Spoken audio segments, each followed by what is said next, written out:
ঈদ যাত্রার দ্বিতীয় দিনে ঘরমুখ নগরবাসী, চাহিদা বেড়েছে এয়ার টিকিট বুকিং ট্যুর প্যাকেজের। ভালো ব্যবসার আশা এজেন্সিগুলোর।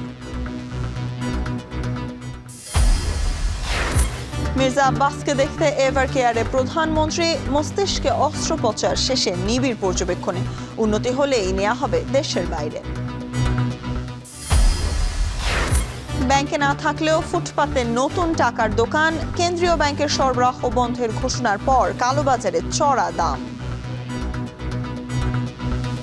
এই কালচারের সাথে যদি কেন্দ্রীয় ব্যাংকের লোকজন যদি জড়িত থাকে, অবশ্যই তারাও এটাকে পানিশেবল অফেন্স করেছে বলে গণ্য করা হবে।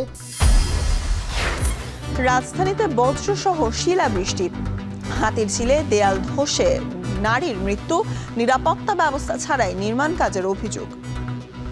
বেরোয় এসে দেখি যে দেওয়াল ভেঙে পড়ছে, আর এখানে একটা মোটরসাইকেল পড়েছিল। মহিলাকে মৃত্যু অবস্থায় নিয়ে যাচ্ছে এবং আপনার একটা ছেলে পা ভাঙিয়ে ওখানে বসে আছে। ইরানের তেল রপ্তানি কেন্দ্র খার্গ দ্বীপে যুক্তরাষ্ট্রের বোমা হামলা, মধ্যপ্রাচ্যে মার্কিন জ্বালানি অবকাঠামো ধুলোয় মিশিয়ে দেওয়ার হুমকি তেহরানের।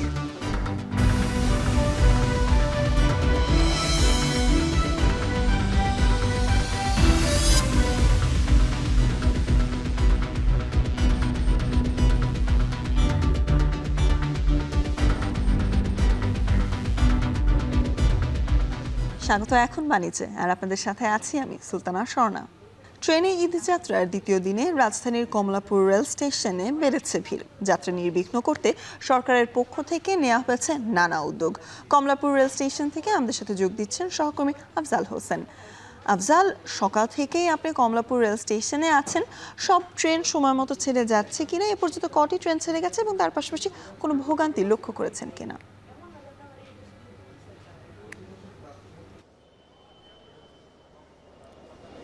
স্বর্ণা, আজকে সকাল ৬টায় রাজশাহীর উদ্দেশ্যে ধূমকেতু এক্সপ্রেস ছেড়ে যায় এবং এর মধ্যে দিয়ে দ্বিতীয় দিনের মতো ট্রেন চলাচল চলছে বিভিন্ন গন্তব্যে। এবং ধূমকেতুর পরে ৬টা১৫ সিলেটের কক্সবাজারের উদ্দেশ্যে ছেড়ে যায় পর্যটক এক্সপ্রেস এবং ৬:৩০টার কিছু সময় পরে সিলেটের উদ্দেশ্যে ছেড়ে যায় পারাবত এক্সপ্রেস। এখন পর্যন্ত বেশ কয়েকটি ট্রেন বিভিন্ন লোকেশনে ছেড়ে গেছে, তবে এখন পর্যন্ত যেটা জানতে পেরেছি যে বেশ কিছু ট্রেন সঠিক সময় যেতে পারেনি। 10 থেকে 15 মিনিট, কিছু কিছু ট্রেন 20 মিনিট পর্যন্ত লেট করেছে। যদিও কর্তৃপক্ষ জানিয়েছে যে বিভিন্ন লাইন ক্লিয়ার না থাকার কারণে লেটটি হয়েছে, তবে বড় ধরনের কোনো শিডিউল বিপর্যয় হবে না বলে তারা আমাদেরকে জানিয়েছেন। আর যাত্রীদের ভিড়ের কথা যদি বলি, গতকালকে থেকে, আপনি জানেন গতকালকে থেকে ঈদের যেই ট্রেনের যাত্রা সেটি শুরু হয়েছে। গতকালকের তুলনায় আজকে একটু বেশি ভিড় লক্ষ্য করা গেছে। তবে বেশি ভিড় হলেও আমরা লক্ষ্য করেছি যে পরিবারের যারা নারী, শিশু এবং বৃদ্ধ তারা মূলত এই গতকাল এবং আজকে যেই যাত্রী এই ধরনের মানুষগুলোকে বেশি দেখেছি। তারা বলছেন যে যারা একটু ভিড়ের মধ্যে যাদের চলাচল করতে কষ্ট হয় তাদেরকে মূলত ছুটি শুরু হওয়ার আগেই বাড়িতে পাঠিয়ে দেওয়ার চেষ্টা করছেন অভিভাবকরা। এবং আপনি নিশ্চয় দেখছেন যে এখানে টিকিট চেক করে করে ঢোকানো হচ্ছে। যারা প্ল্যাটফর্মে প্রবেশ করবেন তাদেরকে প্রত্যেককে টিকিট দেখিয়ে ভেতরে প্রবেশ করানো হচ্ছে, যেন অনাকাঙ্ক্ষিত কোনো ঘটনা না ঘটে। বিশেষ করে টিকিট ছাড়া যারা আছেন, আপনি জানেন তারা সাধারণত ট্রেনের ছাদে ভ্রমণ করেন, ট্রেনের ছাদে যেন ভ্রমণ করতে না পারে সেই জন্য এবার একটু বেশ কড়াকড়ি করা হচ্ছে। যদিও গতকালকে এখানে রেলমন্ত্রী এসেছিলেন, তিনি বলেছিলেন আসলে বিশ্বের খুব কম শহর আছে যেখানে একসাথে কয়েকদিনের ব্যবধানে 1 থেকে 1.5 কোটি মানুষ একটা শহর ছেড়ে যায়। আসলে এত মানুষ একসাথে একটা শহর ছেড়ে যাওয়ার কারণে যে চাপ সৃষ্টি হয়, সে কারণে ক্ষেত্র বিশেষে তাদেরকেও কিছুটা নমনীয় হতে হয়। এই জন্য শেষের দিকে কিছু মানুষ আসলে ট্রেনের ছাদে ভ্রমণ করেন, তারপরে তারা চেষ্টা করছেন, নিরুৎসাহিত করছেন যেন এবার ট্রেনের ছাদে না ভ্রমণ করে। এছাড়া সব কিছু ঠিক আছে বলে জানিয়েছেন এখানে যারা যাত্রী আছেন। তারা বলছেন যে এবারে এখন পর্যন্ত তাদের যাত্রা নির্বিঘ্ন হয়েছে। তো স্বর্ণা, এই ছিল কমলাপুর থেকে সবশেষ। সহকর্মী আফজাল হোসেন যুক্ত ছিলেন কমলাপুর রেল স্টেশন থেকে। এদিকে ঈদ সামনে রেখে দেশের ট্রাভেল এজেন্সিগুলোতে এখন বাড়তি ব্যস্ততা। ঈদে বাড়ি ফেরার টিকিট বুকিং থেকে শুরু করে ট্যুর প্যাকেজ সবকিছুর চাহিদা বাড়ছে ধীরে ধীরে। তবে খরচ বৃদ্ধি ও প্রতিযোগিতায় ব্যবসায় আগের মতো জমজমাট না হলেও ঈদের ছুটি ঘিরে কিছুটা আশাবাদী এই খাত সংশ্লিষ্টরা। আরও জানাচ্ছেন তানজিলা খান মিম। ঈদকে কেন্দ্র করে চাপ বেড়েছে আকাশপথে, আর এই সময়টাকে ঘিরেই সবচেয়ে বেশি ব্যস্ততা দেখা যায় দেশের ট্রাভেল এজেন্সিগুলোতে। থাকে ঈদে বাড়ি ফেরার চাপ, আবার পরিবার পরিজন নিয়ে দেশের বিভিন্ন পর্যটন স্পটে ঘুরতে যাওয়ার আগ্রহ। তাই তো বাড়ছে টিকিট ও ট্যুর প্যাকেজের চাহিদা। আছে দেশের বাইরেও ভ্রমণ পিপাসুদের ঘুরতে যাবার আগ্রহ। ঈদ পূর্ববর্তী সময় সবচেয়ে বেশি চাহিদা সৈয়দপুর রুটে। 17 মার্চ ওয়ান ওয়ে রুটের এয়ার টিকিটের মূল্য বিভিন্ন এয়ারলাইন্স ভেদে 9,750 থেকে 10,750 টাকা দিয়েই শুরু হচ্ছে। আবার ঈদ পরবর্তী সময় 22 মার্চ কক্সবাজার রুটে এয়ারলাইন্স ভেদে ওয়ান ওয়ে টিকিটের মূল্য 6,749 টাকা থেকে 11,249 টাকা দিয়েই শুরু হচ্ছে। এছাড়াও রয়েছে সিলেট রুটের চাহিদা, যেখানে টিকিট মূল্য শুরু 4,699 টাকা থেকে। ট্রাভেল ব্যবসায়ীরা বলছেন, ঈদকে সামনে রেখে অভ্যন্তরীণ পর্যটনের বুকিং বাড়ছে। দেশের বিভিন্ন পর্যটন গন্তব্যে যাওয়ার জন্য আগ্রহ দেখাচ্ছেন অনেকেই। বিশেষ করে কক্সবাজার, সিলেট, শ্রীমঙ্গল এই জায়গাগুলোতে প্যাকেজ বুকিং বেশি। ঈদের চাপটা শুরু হয় মিডল অফ রামাদান থেকে। সো উই আর এক্সপেক্টিং এখন যা আছে অবশ্যই বেশ ভালো চাহিদা আমাদের লাউঞ্জে, বনানীতে এবং অনলাইনে আমাদের যে পরিমাণ গ্রাহক চাহিদা দেখতে পাচ্ছি। সো অলরেডি ওই জিনিসটা বুস্ট আপ হয়েছে। অ্যাফোর্ডেবিলিটি কথা চিন্তা করে আমরা বা ফ্যামিলি ট্রাভেল টুগেদার চিন্তা করে মানুষ যাতে নির্দ্বিধায় প্ল্যান করতে পারে তার ভ্যাকেশনটা অ্যাহেড ইন অ্যাডভান্স, এটা করেছি। আমরা সবচেয়ে বেশি ডিমান্ড পাচ্ছি এই মুহূর্তে কক্সবাজার রুট, তো অবভিয়াসলি এটা সবচেয়ে জমজমাট রুট হলিডের জন্য, অ্যান্ড সৈয়দপুরের রুটে। তবে ব্যবসা বাড়লেও কিছু চ্যালেঞ্জের কথাও বলছেন সংশ্লিষ্টরা। একদিকে মধ্যপ্রাচ্যে যুদ্ধ পরিস্থিতির আতঙ্ক, অন্যদিকে বিমান টিকিট ও হোটেল ভাড়ার দাম বেড়ে যাওয়ায় আন্তর্জাতিক রুটগুলোতে আগের বছরগুলোর তুলনায় আগ্রহ কম গ্রাহকদের। ঈদের টিকিটগুলি সাধারণত গ্রুপে কিনতাম, হাই ডিমান্ড ছিল, যেটা আমরা ডিমান্ড সাপ্লাই অনুযায়ী আগেই ম্যানেজ করতে পারতাম, কিন্তু এখন আমরা কিছু এটা করতে পারছি না। এখন আমাদেরকে অন দ্য স্পট করতে হচ্ছে। আর লাস্ট 2-3 মাস যাবৎ মোটামুটি একটা অস্থিরতা ছিল, ইলেকশন ছিল, যুদ্ধ বিগ্রহ চলতেছে, বেশিরভাগ রুট তো বন্ধ হয়ে যাচ্ছে। বিশেষ করে মিডল ইস্টের রুটগুলিতে খুবই রিস্কি হয়ে গেছে। তারপরও ঈদের ছুটিকে কেন্দ্র করে ভ্রমণ পিপাসু মানুষের আগ্রহে কিছুটা প্রাণ ফিরে পেয়েছে বলে মত এয়ারলাইন্স ও এজেন্সিগুলোর। শেষ মুহূর্তে বুকিং বাড়লে এই খাতের ব্যবসা আরও জমে উঠবে বলে আশা করছেন খাত সংশ্লিষ্টরা। তানজিলা খান মিম, এখন, ঢাকা। দেশের বিভিন্ন প্রান্তের পেট্রোল পাম্পগুলোতে ভিড় করছেন গ্রাহকরা। সেই বিষয়ে বিস্তারিত জানতে ঢাকা এবং রাজশাহী থেকে যুক্ত হব সহকর্মীদের সাথে। প্রথমেই যুক্ত হতে চাই সেগুনবাগিচার রমনা পেট্রোল পাম্পে থাকা সহকর্মী ফরহাদ বিন নূরের সাথে। ফরহাদ, যদি জানাতেন, সেহরির পর থেকে আমরা লক্ষ্য করেছি বিভিন্ন পেট্রোল পাম্পে অনেক গাড়ির লম্বা লাইন। সেক্ষেত্রে বর্তমানে কেমন চাপ লক্ষ্য করতে পারছেন, এবং কিছু জ্বালানি পাম্প আমরা বন্ধও শুনতে পেয়েছি তেল সংকটের কারণে। এমন কোনো তথ্য আছে কিনা আপনার কাছে?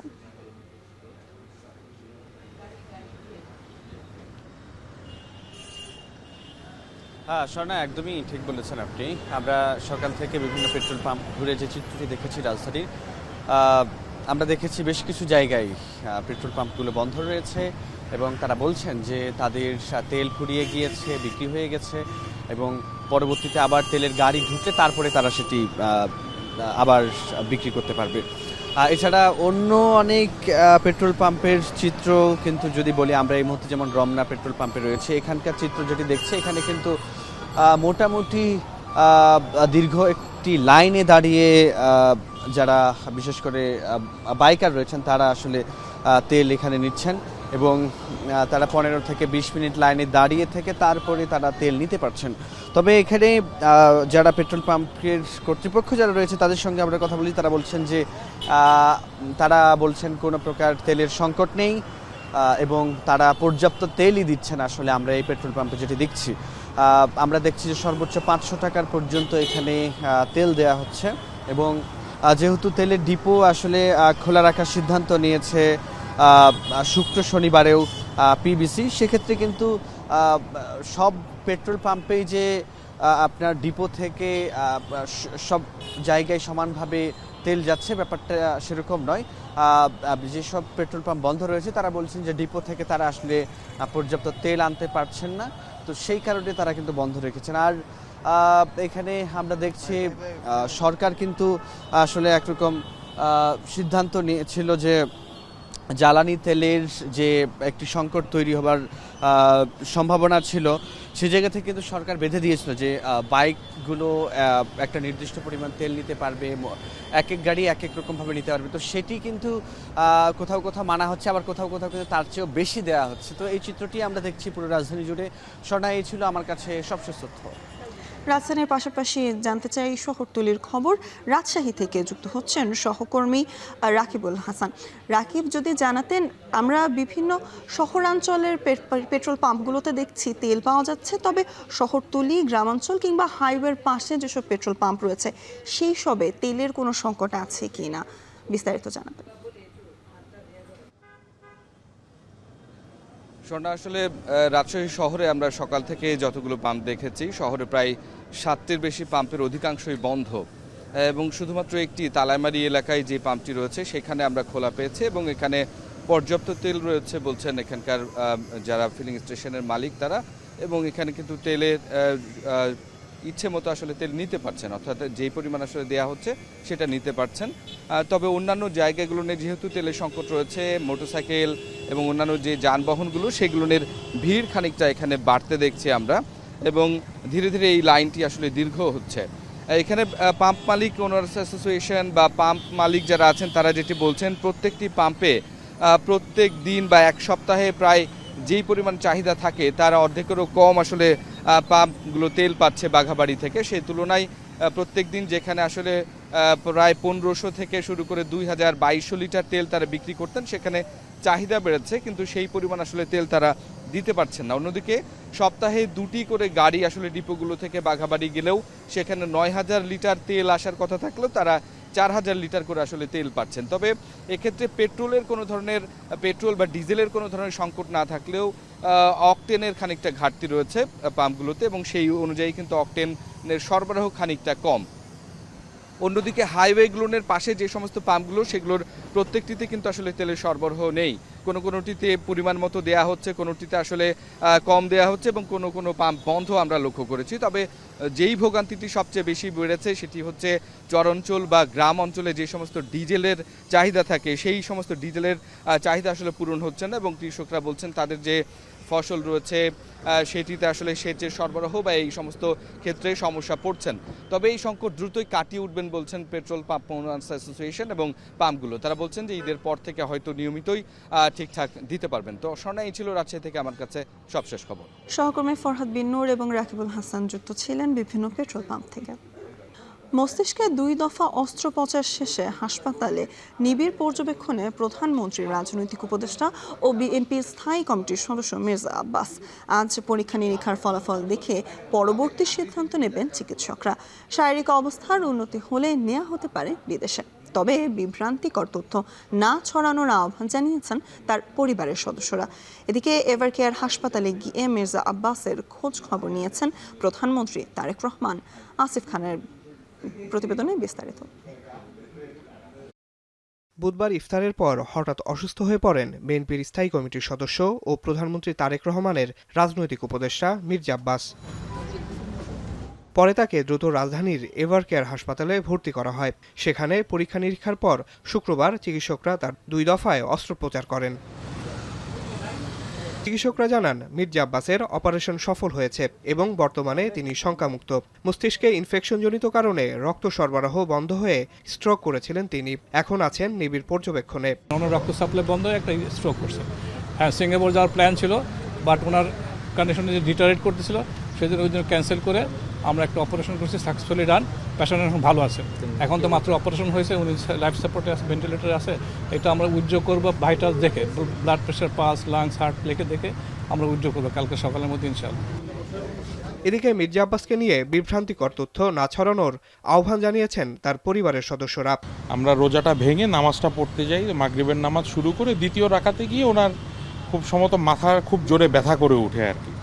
সেক্ষেত্রে তখন নামাজ ছেড়ে আমরা সবাই বাবাকে ধরি, ধরার পরে আমরা ডিসিশন নিয়ে আস্তে করে আমরা হসপিটালে নিয়ে আসি। যেহেতু বয়স হয়েছে বাবার এবং কাজের চাপটাও একটু বেশি ছিল, সাথে সাথে রোজা রেখে একটু স্ট্রেসের মধ্যে পড়ে গেছিল আর কি। তো আলহামদুলিল্লাহ আমি মনে করি বাবা অনেকটা ভালো আছেন এখন, আপনাদের দোয়ায় এবং আল্লাহর অশেষ রহমতে আপনারা সবাই আমার বাবার জন্য দোয়া করবেন। এদিকে মির্জা আব্বাসের শারীরিক অবস্থার খোঁজখবর নিতে শুক্রবার দুপুরে হাসপাতালে যান প্রধানমন্ত্রী তারেক রহমান। এ সময় তিনি চিকিৎসকদের সঙ্গে কথা বলেন এবং উন্নত চিকিৎসা নিশ্চিত করার নির্দেশ দেন। এছাড়া বিএনপির মহাসচিব মির্জা ফখরুল ইসলাম আলমগীর, স্থায়ী কমিটির সদস্য ডক্টর আব্দুল মঈন খান সহ দলের জ্যেষ্ঠ নেতারাও হাসপাতালে গিয়ে মির্জা আব্বাসের খোঁজখবর নেন। আসিফ ইকবাল খান, এখন, ঢাকা।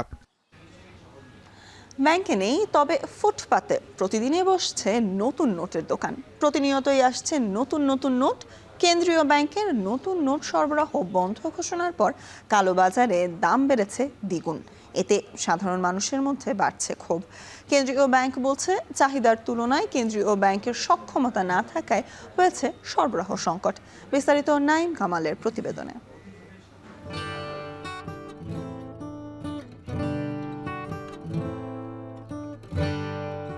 প্রতি বছর ঈদ এলেই বাড়ে নতুন টাকার চাহিদা, যে কারণে ঈদ ঘিরে বাজারে 15 থেকে 20,000 কোটির নতুন নোট সরবরাহ করে কেন্দ্রীয় ব্যাংক। তবে অন্তর্বর্তী সরকারের আমলে আহসান মনসুরের গভর্নর বন্ধ করে দেন এই সরবরাহ ব্যবস্থা, যা এবারও বহাল রেখেছেন মুস্তাকুর রহমানের নেতৃত্বাধীন কেন্দ্রীয় ব্যাংক। কারণ হিসেবে বাংলাদেশ ব্যাংকের মুখপাত্র বলছেন, সক্ষমতার চেয়ে চাহিদা বেশি আর কাগজ সংকটে তৈরি হয়েছে এমন পরিস্থিতি। যে সকল প্রতিষ্ঠানের কাছ থেকে আমরা এই কাগজ, কালি এবং সিকিউরিটি থ্রেড সংগ্রহ করি, এগুলোর খুব বেশি প্রতিষ্ঠান পৃথিবীতে নেই। মুষ্টিময় কিছু প্রতিষ্ঠান আছে, অতএব তাদের কাছ থেকে আমরা যে পরিমাণ সাপ্লাই আমাদের দরকার সেই পরিমাণ সাপ্লাই পাচ্ছি না। মুখপাত্র যখন এমন বক্তব্য দিচ্ছিলেন, ঠিক তখনও বাংলাদেশ ব্যাংকের গেটের 50 গজের মধ্যেই দেদারসে বিক্রি হচ্ছে নতুন নোট। গত বছরের চেয়ে এবার বিক্রেতার সংখ্যা কয়েক গুণ বেশি। রাজধানীর গুলিস্তানেও প্রতি বছরের মতো নতুন নোট সাজিয়ে বসেছেন অর্ধশতাধিক দোকানি। তবে এবার নতুন নোট সংগ্রহ করতে এসে খালি হাতে ফিরেছেন অনেকেই। পেছনের কারণ হিসেবে বলছেন উচ্চ মূল্যের কথা। তবে ঈদের আনন্দ সবার সাথে ভাগাভাগি করতে বাড়তি দামেও কিনছেন কেউ কেউ। 50 টাকার 500 টাকা নিয়েছি, ওটা হচ্ছে বাড়তি নিয়েছি 50 টাকা, 1000-100 টাকা। 2 টাকাতে আপনার হচ্ছে 150 টাকা বাড়তি দেওয়া লাগলো, আর 5 টাকাতে 150 টাকা বাড়তি দেওয়া লাগলো কি 1000। ব্যাংক থেকে যেহেতু বন্ধ করে দিয়েছে, এখানে সাধারণ যে ব্যবসায়ী আছে বা আমরা যাদেরকে বলে হচ্ছে দালাল, তারা হচ্ছে দাম বাড়িয়ে দিয়েছে, আকাশ পরিমাণ দাম বাড়িয়ে দিয়েছে। এই টাকাগুলো অবশ্যই বাংলাদেশ ব্যাংকের কর্মকর্তা কর্মচারীদের মাধ্যমেই এখানে এসেছে। নিশ্চয়ই তাদের কোন এমন সিন্ডিকেট আছে যার মাধ্যমে টাকাগুলো তারা পাচ্ছে। বছরের ব্যবধানে নতুন নোটের মূল্যের এত তফাৎ কেন? বিক্রেতার সহজ জবাব, কিনতে হচ্ছে বাড়তি দামে। অ্যাভেলেবেল বান্ডিল পাইতাছি না, বান্ডিলের অভাব, একটু দাম বেশি দেয় কিনতে হয়। একটা বান্ডিলে মনে করেন 1400 টাকা বেশি, দেখা গেছে 2400 টাকা বেশি, এই হিসাবে অনেকে কম নেয়। বহুত হাত হয়ে যায়। মনে করেন যে যারা স্টক করে এরা তো অনেক হাত হয়ে যায়, একের পর এক আসে, এরপর আমক আছে। অভিযোগ উঠেছে কালোবাজারে নতুন নোট সরবরাহে জড়িত কেন্দ্রীয় ব্যাংকের কর্মকর্তা কর্মচারীদের একটি অংশ।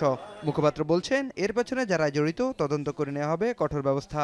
এই কালচারের সাথে যদি কেন্দ্রীয় ব্যাংকের লোকজনও যদি জড়িত থাকে, অবশ্যই তারাও এটাকে পানিশেবল অফেন্স করেছে বলে গণ্য করা হবে এবং সেই বিষয়গুলো আইন শৃঙ্খলা বাহিনীও দেখবে।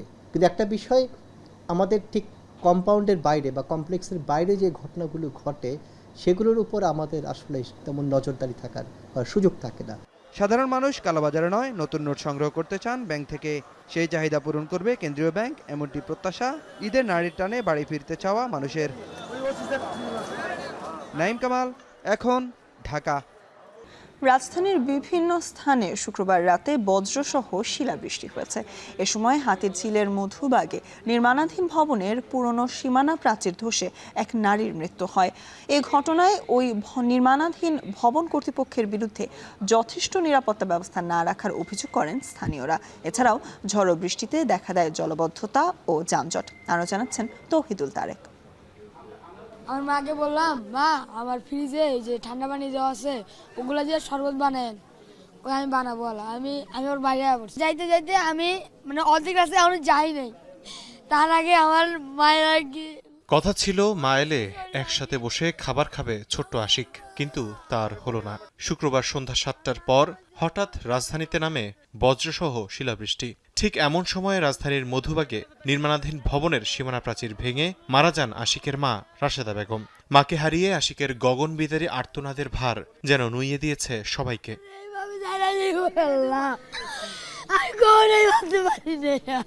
প্রত্যক্ষদর্শীরা জানান, রাত আনুমানিক 8:30 নাগাদ বৃষ্টির পর এই পথ দিয়ে চলাচল করেন গৃহকর্মী রাশেদা বেগম সহ অন্যান্য পথচারীরা। এ সময় নির্মাণাধীন ভবনের ইট বালু সিমেন্টের ভারে ধসে পড়ে পুরনো সীমানা প্রাচীর। আহত হন আরও 3 জন।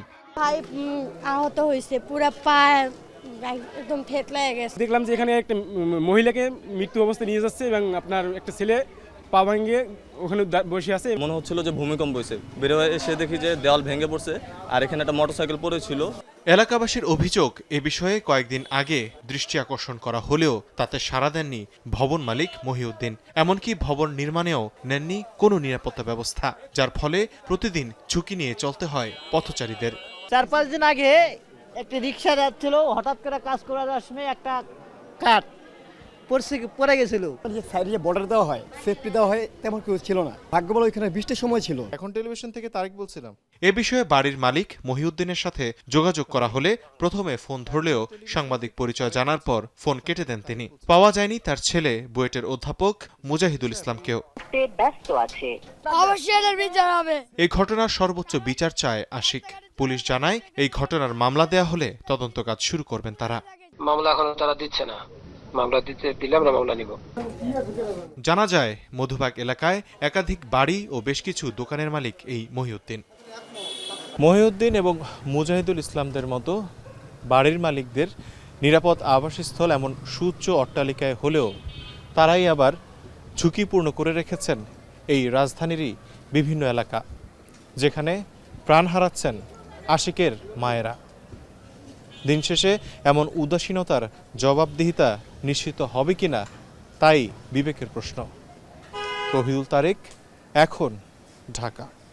ঈদে মেহমান আপ্যায়নে টেবিলে থাকে বাহারি ও মুখরোচক খাবার, আর এসব খাবার প্রস্তুতের অন্যতম অনুষঙ্গ মশলা। তাই ঈদ ঘনিয়ে আসায় চট্টগ্রামের খাতুনগঞ্জের মশলা বাজারেও বেড়েছে বেচাকেনা। হরেক রকমের মশলার বেচাকেনার খবর জানাতে আমাদের সাথে যুক্ত হচ্ছেন সহকর্মী শোয়েব রহমান। শোয়েব, বাজারে মশলার দরদাম কেমন দেখছেন এবং ব্যবসায়ীরা কি বলছেন? স্বর্ণা, আপনি যেমনটি বলছিলেন যে ঈদে আসলে বাহারি রকমের খাবার তৈরি করতে গেলে মশলা একটি অপরিহার্য অনুষঙ্গ, এবং সেই জায়গা থেকে রোজা 15টার পর থেকেই কিন্তু মশলার বাজারে ক্রেতারা ভিড় করেন। বিশেষ করে যেহেতু আমি রয়েছি খাতুনগঞ্জে, এবং এই খাতুনগঞ্জে যারা খুচরা বিক্রেতারা রয়েছেন তারা কিন্তু এখান থেকে মশলাগুলো নিয়ে গিয়ে খুচরা বাজারে এলাকায় বিক্রি করেন। তো সেই জায়গা থেকে আমরা দেখতে পেয়েছি যে কিছু মশলার এখানে দাম বেড়েছে, আবার কিছু মশলার দাম কিন্তু কমেছে। যেমন হলুদের কথা যদি বলি, হলুদ আগে ছিল 230 থেকে 40 টাকা, এখন সেটি কিন্তু কিছুটা কমে 210 টাকায় বিক্রি হচ্ছে। এবং ভারতীয় মরিচ যেটি আগে 390 টাকা ছিল, সেটি এখন 360 টাকায় বিক্রি হচ্ছে। আর দেশি যে মরিচটি সেটি আগে 210 টাকা ছিল, সেটি এখন 10 টাকা বেড়ে 220 টাকায় বিক্রি হচ্ছে। এছাড়া জিরার দাম যদি বলি, জিরা যেটি ভারতীয় জিরা আগে 640 টাকা ছিল, এখন সেটি কমে কিন্তু 570 টাকা হয়েছে। এভাবে রমজানের ঈদে মূলত যেই মিষ্টি জাতীয় খাবারগুলো তৈরি হয়, বিশেষ করে ফিরনি, সেমাই, পায়েস কিংবা পোলাও, বিরিয়ানি, সেই জায়গাতে যেই মশলাগুলো লাগে, লবঙ্গ, জায়ফল, জয়ত্রী, কিশমিশ, এই সকল পণ্যের মধ্যেও কিন্তু কিছুটা দাম কমেছে এবং কিছু পণ্যের দাম কমেছে। বিশেষ করে লবঙ্গের কথা যদি বলি, যে লবঙ্গ আগে ছিল 1290 টাকা, এখন সেটি কিছুটা বেড়ে 1320 টাকা বিক্রি হচ্ছে। এছাড়া কিশমিশ যেটি আগে 800 টাকা ছিল, সেটি এখন কিছুটা কমে কিন্তু 765 টাকায় বিক্রি হচ্ছে। এবং যেহেতু মশলাগুলো মূলত আমদানি নির্ভর একটি পণ্য, এবং এর বেশিরভাগ মশলাই কিন্তু আসে ইরান, দুবাই, আফগানিস্তান, পাকিস্তান এইসব অঞ্চল থেকে, যে কারণে যুদ্ধ শুরু হওয়ার পর থেকে কিন্তু কিছুটা প্রভাব পড়েছে, কিছু কিছু পণ্যের দাম কিন্তু বেড়েছে। স্বর্ণা, সহকর্মী শোয়েব রহমান জানাচ্ছিলেন মশলার বাজারের খবরাখবর। থাকছে আন্তর্জাতিক প্রসঙ্গ। ইরানের প্রধান তেল রপ্তানি কেন্দ্র খার্গ দ্বীপে বড় বোমা হামলার দাবি করেছে যুক্তরাষ্ট্র, যদিও তেহরান বলছে এতে জ্বালানি স্থাপনার ক্ষয়ক্ষতি হয়নি। আর ট্রাম্পকে হুঁশিয়ারি দিয়ে ইরানের সশস্ত্র বাহিনীর মুখপাত্র বলেছেন, তাদের জ্বালানি স্থাপনায় আঘাত করলে মধ্যপ্রাচ্যে মার্কিন মালিকানাধীন জ্বালানি অবকাঠামো ধুলোয় মিশিয়ে দেওয়া হবে। এদিকে যুদ্ধের 15তম দিনে তেল আবিব এবং উপসাগরীয় দেশ কুয়েত ও সৌদি আরবে হামলা করেছে ইরান। সতীর্থ কর্মকার জানাবেন বিস্তারিত। যুদ্ধ শুরুর পর চলতি সপ্তাহে 2 বার ইরানের সর্বোচ্চ হামলার হুঁশিয়ারি দিয়েছিল যুক্তরাষ্ট্র। এর জেরেই এবার মার্কিন হামলার লক্ষ্যবস্তু হল পারস্য উপসাগরে অবস্থিত ইরানের গুরুত্বপূর্ণ কৌশলগত ও অর্থনৈতিক দ্বীপ খার্গ। দ্বীপটিতে ভয়াবহ বোমা হামলার পর এই তথ্য জানিয়েছেন খোদ মার্কিন প্রেসিডেন্টই। ট্রুথ সোশ্যালের পোস্টে ট্রাম্প দাবি করেছেন, মধ্যপ্রাচ্যের ইতিহাসে সবচেয়ে বড় বোমা হামলা হয়েছে খার্গে। ইরানের মোট অপরিশোধিত তেল রপ্তানির 90%-এরও বেশি এই দ্বীপের মাধ্যমে সম্পন্ন হয়। এই দ্বীপটি তেহরানের প্রধান তেল রপ্তানি কেন্দ্র হিসেবেও পরিচিত, যেখানে আছে বিশাল টার্মিনাল এবং স্টোরেজ সুবিধা। ইরান ইন্টারন্যাশনালের খবর, দ্বীপটিতে অন্তত 15 বার বিস্ফোরণের বিকট শব্দ শোনা গেলেও ক্ষয়ক্ষতির প্রকৃত তথ্য সামনে আসেনি। তবে তেহরানের দাবি, ব্যাপক হামলা হলেও অক্ষত আছে জ্বালানি অবকাঠামো। আর ট্রাম্পের পোস্টের পর ইরানের সশস্ত্র বাহিনীর মুখপাত্র যুক্তরাষ্ট্রকে হুঁশিয়ারি দিয়ে বলেছেন, তেহরানের জ্বালানি অবকাঠামো ক্ষতিগ্রস্ত হলে মধ্যপ্রাচ্য জুড়ে ছড়িয়ে থাকা মার্কিন মালিকানাধীন জ্বালানি স্থাপনাগুলো ধুলোর সঙ্গে মিশিয়ে দেয়া হবে। এদিকে 2 সপ্তাহ পেরিয়ে গেলেও কমছে না সংঘাতের তীব্রতা। খার্গ ছাড়াও শুক্রবার দিনগত রাতে রাজধানী তেহরানে দফায় দফায় বোমা হামলা করেছে ইসরায়েল ও যুক্তরাষ্ট্রের যৌথ বাহিনী। আরেক ফ্রন্টে হিজবুল্লাহর সঙ্গে যুদ্ধ করছে ইসরায়েলি সেনারা।